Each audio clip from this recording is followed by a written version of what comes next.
দিব্য রামায়ণ স্বামী অপূর্বানন্দ অরণ্যকাণ্ড পর্ব ৭। অত্রি আশ্রমে রাম। যশস্বী রাম সেই সুখকর শোভন আশ্রমে প্রবেশ করে আনন্দিত চিত্তে মুনির পাদবন্দনা করতেই অত্রিমণি তাকে পুত্রের ন্যায় আলিঙ্গন ও মস্তকাঘ্রাণ করে সস্নেহে গ্রহণ করে নানাভাবে সৎকৃত করলেন। অনন্তর সর্বভূতে হিতে রত ঋষি সপ্তম অত্রি তার ধর্মচারিণী তপস্যানিরতা পত্নী অনুসূয়াকে বললেন, তুমি বৈদেহীকে গ্রহণ করো। রামকে লক্ষ্য করে মুনি বললেন, পূর্বে দীর্ঘকাল অনাবৃষ্টির কালে ইনি মন্ত্রসিদ্ধির প্রভাবে এলমূলের সৃষ্টি করেন এবং জাহ্নবীকে আশ্রমে প্রবাহিত করে ঋষিগণের প্রাণ রক্ষা করেছিলেন। সেই সর্বজন পূজ্যা অনুসূয়াকে মাতার তুল্য মনে করো। বার্ধক্যবশত অত্রিপত্নী অনুসূয়ার শরীর গ্রন্থি সকল শিথিল, চর্মলোল ও কেশপাশ শুভ্র হয়ে গিয়েছিল। সীতা তাকে প্রণাম করতেই বৃদ্ধা তাপসী সীতাকে সস্নেহে গ্রহণ করে বললেন, পুত্রী, তুমি ভাগ্যবশতই ধর্মপথ অবলম্বন করেছ। মানিনী, তুমি আত্মীয় স্বজন, সম্মান ও সমৃদ্ধি ছাড়া বনবাসী পতি সহ ধর্মচারিণী হয়েছ। এতে তুমি অক্ষয় যশ ও অশেষ ধর্ম লাভ করতে পারবে। অনুসূয়ার ধর্ম উপদেশ শুনে সীতা মৃদু মধুর স্বরে বললেন, আর যে প্রতি যে আমার একমাত্র গুরু তা আমি জানি।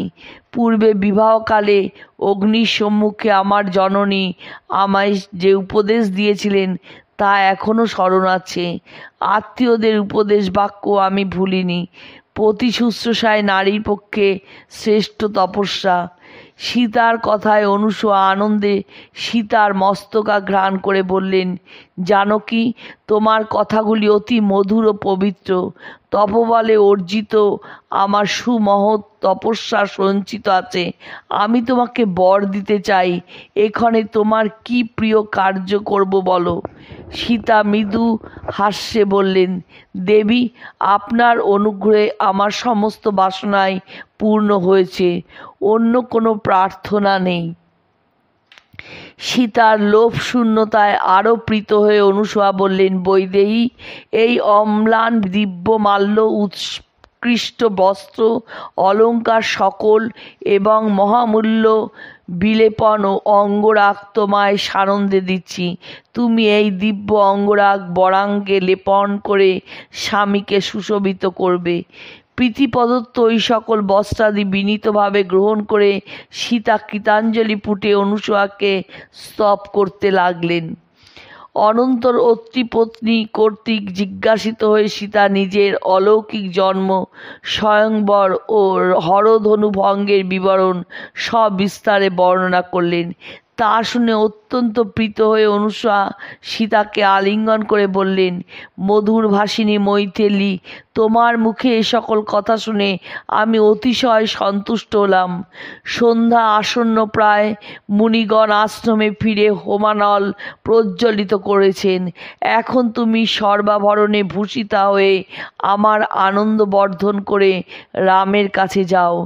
বিবিধ বেশভূষায় সজ্জিত হয়ে অনুসূয়াকে প্রণাম করে সীতা সানন্দে রামের কাছে এলেন। রঘুনন্দন রাম তাপসদের দ্বারা অচিত হয়ে সেখানে শান্তিতে রাত্রি অতিবাহিত করলেন।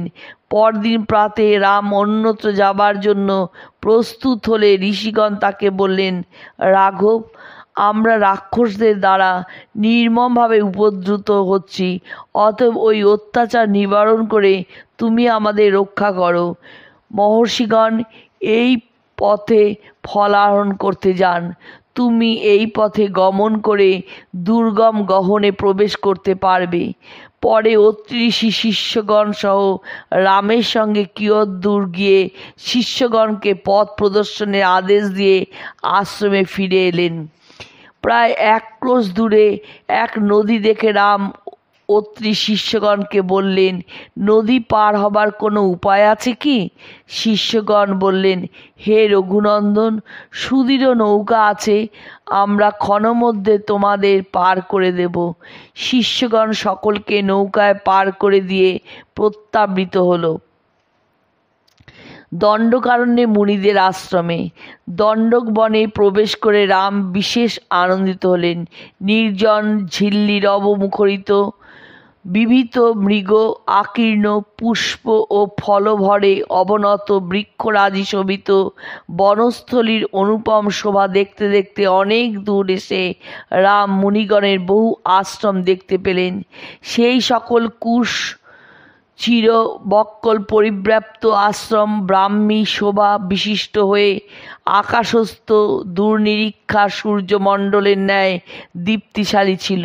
সেই সব পবিত্র আশ্রম সকল সাধু ফলপূর্ণ বৃক্ষসমূহে সমাবৃত, বেদধ্বনি মুখরিত, স্থানে স্থানে রমণীয় পদ্ম সরোবর বিরাজিত। আশ্রমগুলি মল্লিকা মালতী প্রভৃতি পুষ্প বৃক্ষলতা শোভিত এবং বিশাল যজ্ঞশালা, যজ্ঞীয় উপকরণ, অজিন কুশ সমৃদ্ধ জলপূর্ণ কলস ও বিবিধ ফলসমূহে পরিপূর্ণ। মহাতেজা রাম ব্রহ্মবাদী ব্রাহ্মণগণ পরিশোভিত আশ্রম সকল দেখে মহাধনুর গুণ মোচন করে অগ্রসর হলেন। রাম সীতা ও লক্ষ্মণকে দেখতে পেয়ে মহর্ষিগণ পরম সাগ্রহে মঙ্গল আশীষ দ্বারা তাদের গ্রহণ করলেন। পরে মহর্ষিগণ অতিথি রামকে পর্ণকুটির মধ্যে নিয়ে গিয়ে যথাবিধি অর্ঘ্য, ফলমূল ও পুষ্পাদি দ্বারা সংস্কৃত করে কৃতাঞ্জলি পুটে বললেন, যিনি ধর্ম রক্ষার্থ দণ্ড ধারণ করেন, সেই রাজা সমস্ত প্রজাগণের গুরু, মান্য ও পূজ্য। ইন্দ্রের চতুর্থ অংশে ইহলোকে রাজারূপে প্রজা পালন করেন। আপনি নগরেই থাকুন বা বনেই থাকুন, আপনি রাজা, কারণ আমরা আপনার রাজ্যেই বাস করছি। সুতরাং আমাদের রক্ষা করা আপনার সর্বতোভাবে কর্তব্য। রাজন, তপস্যাই আমাদের ধন। আমরা জিতেন্দ্রিয়, জিত ক্রোধ হয়ে দণ্ডদানে পরাঙ্মুখ, অতএব গর্ভস্থ ভ্রূণের ন্যায় আত্মরক্ষায় অসমর্থ। আমাদের সর্বতোভাবে রক্ষা করা আপনার উচিত। মুনিগণের কথা শুনে রাম হৃষ্টচিত্তে তাদের রক্ষার আশ্বাস দিলেন।